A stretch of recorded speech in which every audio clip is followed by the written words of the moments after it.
This should be a good one because like Australia and the UK, I always think super similar in terms of the cultures, like sense of humor, things like that, the banter sort of that happens.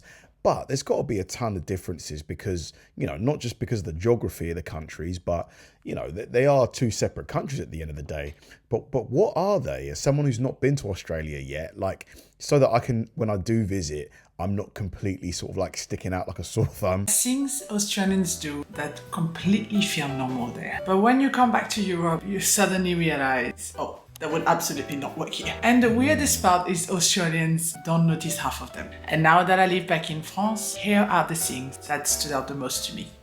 The hypothetical plans. In Europe, if you make plans, that means commitment. In Australia, on the other hand, plans somehow feel optional. You may get responses like, yeah, maybe, keen, we'll see. And somehow, everybody still understands exactly who is showing up. But in France, I can definitely tell you this level of uncertainty would emotionally destabilize people. The impossible out. Really? So is that true though? So like in Oz, if someone says, yeah, I'll meet you at this place, they might not show up.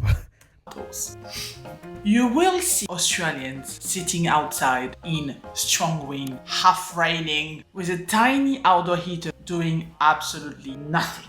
When you'll try to tell them, aren't you, cold? They'll look at you and say, it's beautiful outside. It's almost like I can hear my sister-in-law say that. It's fine. Meanwhile, Europeans would have definitely already gone back inside, wrapped in a blanket, for sure. The casual authority. Let's just say that Europe has very deep historical hierarchy. Everyone's aware of that. And Australia has, hey mate, I did it with the accent. No. No one is allowed to mock me. It feels like the lack of intimidation is wild. Whether it's your boss, your senior manager, my experience in Australia was definitely different to what anyone I knew in France was going through in that regard. In Australia, it's most of the time all first names, casual tones, and a lot of joking around. I just feel like... Which I prefer, a more relaxed environment. Yeah, that's your boss and you still give them respect, but, like you should be able to talk to you. They shouldn't be completely unapproachable. Australians have a massive tolerance for informality, and honestly, it really feels like they do not care about titles, which is one of the best things that I could have ever experienced in my life. It really set the tone for what I accept in the future. In Europe, I would say that social status is still heavily connected to your formal education and your degrees. In Australia, practical skills are respected. Again, I think that's different for England as well. I don't think England, I don't think titles and all that, like nobody cares about a degree really anymore. A lot of them are worthless now. And I'm going to take my sister-in-law as an example. She grew up being able to do everything with her hands. She'll be very strong, carry things, cook, know how to garden, use tools. It's something that I feel is really ingrained in the education in Australia, and therefore it also explains the respect that comes with tradies and all the practical professions. This is probably one of my favorite, random interactions. In Europe, it feels like sometimes people subconsciously need a social justification to interact with a stranger. That's something that I've definitely understood coming back to France. In Australia, the interaction itself is normal. You can ask a cashier, how's your day going? And you end up with camping recommendations. It's a fact. I have been able to learn so much about things to do through informal, random conversations. People in Australia are also extremely interested in other people, because a lot of the time people would be interested in knowing where my accent was from, where I was coming from, what I was doing in Australia. They always felt very genuine. That's why I love that. I love going out and just having a random chat with someone that I've never met. I just think it's so cool. Like, you just never know who you're going to meet. I can speak from experience in this case. That one is extremely nostalgic, I'm gonna say. Linguistic emotional support. When I first arrived in Australia, I remember working in VIP suites in stadiums, It struck out to me when people would call me champ or legend. And let's just say that coming from France, since I had never heard anyone calling someone else a champion or a legend because I served you a glass that you paid for, I genuinely thought, wow, people are so kind, to the point where I believed that they truly felt I was a legend. I know it makes no sense. I took it very seriously until I realized that they were saying that to everyone and that it didn't really mean what it meant. Yeah, but it's still a nice thing, though, to be called champ or ledge. I combine that with people saying no worries for absolutely everything. A lot of people in France have come back to me saying, Galena, you say like pas de problème in situations where I'm not meant to say pas de problème. It's just that I've gotten used to that habit of saying no worries for everything. You could accidentally ruin someone's entire afternoon and they'll still find a way to say, no worries. You're right, mate. You know, like, okay, that's the second time I have to stop. It's funny how I feel that sometimes Australians, they can honestly, emotionally support you while just selling you a sandwich. It's very funny. That one is 100% shocking to Europeans. Or at least I felt very shocked at first. I call it affectionate insults. In Europe, certain words mean you are starting a fight. In Australia, language is flipped. I need to put it in a way so that people understand. Australians can insult you affectionately and compliment you aggressively. In what way? I need some examples. The context and the tone matter more than the actual dictionary definition. I've heard Australians, I'm not going to say the word, but I'm going to spell it. It starts with a C-U. I hear people saying that to each other when it's considered one of the worst British insults you can ever use. But obviously the tone matters, because if the tone doesn't follow, then it definitely is the insult. But on the other hand, you're at work and you do a very simple task very well, and someone will come, look at you, dead in the eye, and say, you absolute star, get out of here. This, I've heard it so many times at work.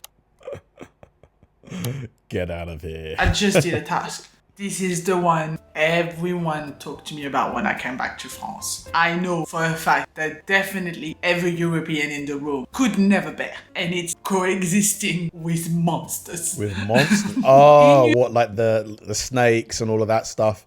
The animals that you find in Australia?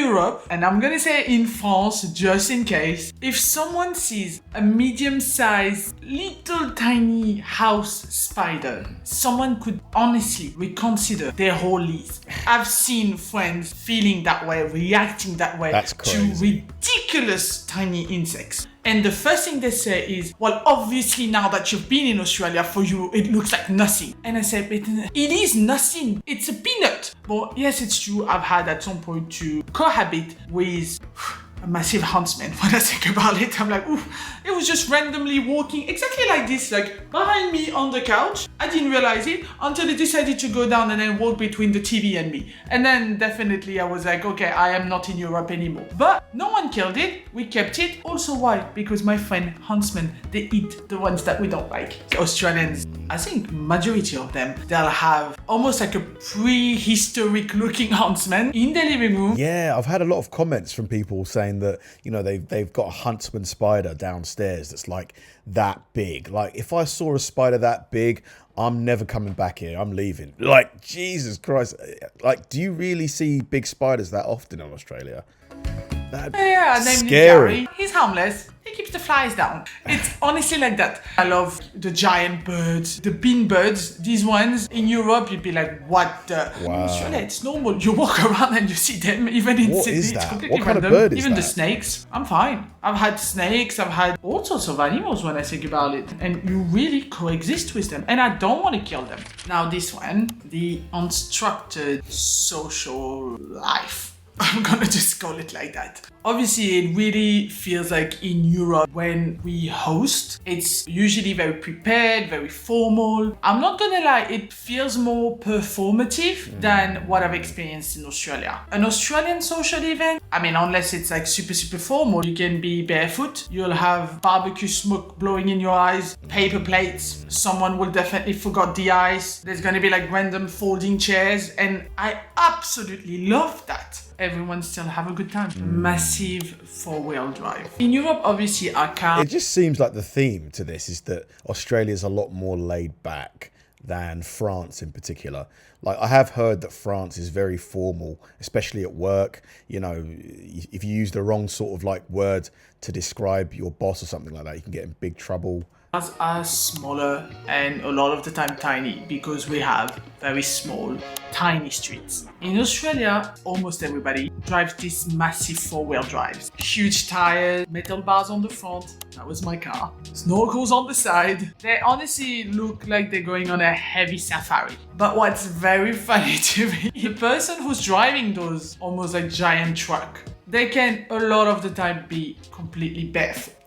I again speak from experience. I ended up doing it so many times, especially coming back from the beach, definitely barefoot in the car, the sand in the car. And again, I love that. Yeah. As you can understand. God, I need to get to Australia. Just sounds a lot more, you know, loose. In Australia, there is no fear of embarrassment. And in Europe, it's very tough to bear that. Or at least that's how it feels like. Europeans spend a massive amount of daily energy trying not to look stupid. And to me, it felt like Australians seem way less afraid of social embarrassment. They will dance badly at a party, speak extremely loud, and honestly, they'll just happily laugh at themselves, even when they mess up. It's really part of who they are. It feels like they have that social confidence that just doesn't rely on them looking perfect. They just don't take life that seriously. A lot more real, like a lot more just down to earth, maybe. When it comes to things that don't matter, it's almost like they keep in their soul the inner child as adults. That's really what I felt. The easygoing expectation. This is probably the deepest cultural observation I've made. It feels like Australia is probably one of the only places where trying too hard socially, or even like showing off your status, your wealth, can actually work against you. You need to stay grounded. It doesn't matter who you are, how much you make. Everyone's gonna speak to each other with respect from what I've seen. People, most of them seem quite grounded. So always take care of yourself and don't forget, because I know some days can be tough, but I'm here to try to put a little smile on your face. Great video. Yeah, an ex-girlfriend of mine, she lived in France for a bit and she told me that it was so formal, serious. Everybody was kind of a bit like, you know, like that. Obviously, you know, we can't generalize. Not everybody in France will be like that. But sounds like a place where there's a clear social structure and, you know, you have to sort of fit into that. Whereas it seems like Australia is almost not completely flipped, because I'm sure, you know, you can't talk to your boss anyhow, but it seems like it's probably a lot less stifling in terms of like how you have to look, how you have to talk, all of that stuff. It's a lot more just down to earth. Is that entirely true? And is that true for the whole country? Like our places, you know, do they differ? Like Melbourne to Sydney to Queensland and all that? Like, are there, you know, more serious places in Australia, more loose places in Australia? Thanks for watching, guys. If you enjoyed the video, please like and subscribe and check out the video I'm going to link right here. See you there.